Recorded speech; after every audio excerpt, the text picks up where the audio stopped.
Yeah, so when I was at the Labor Department, Secretary Perez asked us to commission a report to understand the economic situation in the Asian American Pacific Islander community because we did feel that there might be things that are being, not talked about. We see the top line numbers, unemployment rate, like you talk about right now. If you look at the numbers, like Indian Americans have a 3.3% unemployment rate, Chinese Americans 3.1, Japanese 2.5. I mean, these are fantastic numbers.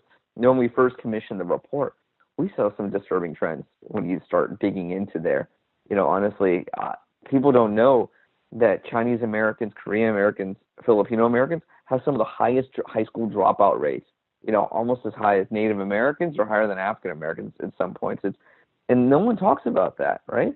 One of the other measures we look at when we're talking about the community, we don't normally associate poverty being with the community, and so not to get too wonky, but there's two kind of measures of poverty. There's an official measure of poverty that's been around a long time, but economists didn't think that was accurate because people were getting support from like Social Security, unemployment insurance, housing and things, and so we came up with this measure called the supplemental poverty measure.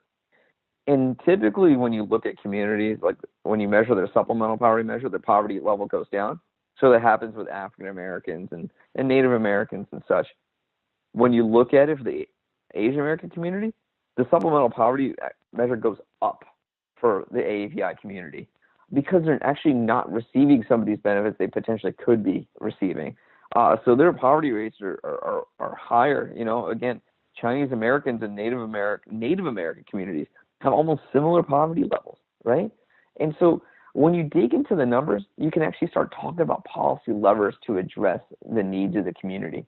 When you're at the Department of Labor or Housing and Urban Development, when you're talking about policies to address communities in need or underserved communities, it might be safe to assume the AAPI community is doing well, so we may not need to serve them. But when you start digging into the data, you see that they're actually getting left behind. So maybe things like language access or targeting makes a big difference. One other point, Kevin.